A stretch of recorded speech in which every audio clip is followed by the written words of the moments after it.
ইটালির মিলানে ঈদ পুনর্মিলনীর আয়োজন করেছে প্রবাসী বাংলাদেশিরা। এই অনুষ্ঠানে আসার জন্য সবাইকে ঈদ মোবারক।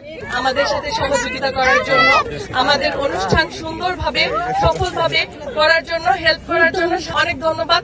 গত রবিবার মিলানস্থ পার্ক নর্দে দিনব্যাপী আয়োজনে ছিল বিভিন্ন খেলাধুলা, মধ্যাহ্নভোজ ও পুরস্কার বিতরণ। সবাইকে অনেক ধন্যবাদ যারা এই খেলার আয়োজন করেছেন। এরকম অনুষ্ঠান হলে আমরা সবাই একত্রিত হতে পারি। আমি এই পুরস্কার পেয়ে খুবই আনন্দিত।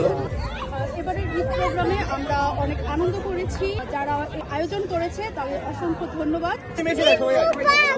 সবাইকে ঈদের শুভেচ্ছা। অনুষ্ঠানে আগত সবাইকে শুভেচ্ছা জানিয়ে বক্তব্য রাখেন ঈদ পুনর্মিলনী আয়োজক আহসান হাবিব, নাইমা সুলতানা, শফিকুল ইসলাম, তাহমিনা রহমান, জহির হোসেন মিরাজ, শম্পা আক্তার, আশিকুর তালুকদার, নাসিমা আক্তার, মামুন খান, আফরোজা হোসেন, লিপি আক্তার, সুমাইয়া স্নিগ্ধা, তাসলিমা সুমি, নাজমুন্নাহার, অনন্যা রহমান সহ আরো অনেকে।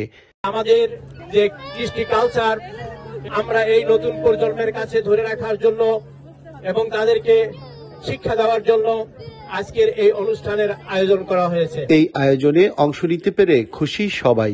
ঈদের আনন্দ উপভোগ করতে প্রতি বছর হয় ঈদ পুনর্মিলনীর এই আয়োজন। ঈদের আনন্দ উপভোগ করতে প্রতি বছর ঈদ পুনর্মিলনীর মাধ্যমে একত্র হয় সবাই।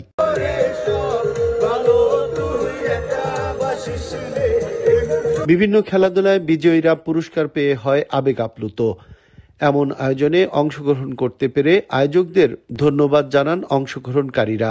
শিশু, নারী, পুরুষেরা শাড়ি, পাঞ্জাবি সহ দেশীয় সাজে অংশ নেয় এই ঈদ পুনর্মিলনী অনুষ্ঠানে।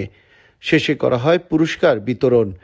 ঈদ পুনর্মিলনী অনুষ্ঠানের মধ্য দিয়ে সবাই একত্রিত হয়ে ঈদের আনন্দ ভাগাভাগি করার প্রয়াসেই প্রতি বছর করা হয় এমনই আয়োজন, জানালেন আয়োজকরা। ঈদের খুশি ছড়িয়ে যাক সারা বিশ্বে, সারা ভুবনে, এমনটি প্রত্যাশা সবার। সবাইকে ঈদ মোবারক। ইটালির মিলান থেকে রিয়াজুল ইসলাম কাউসার,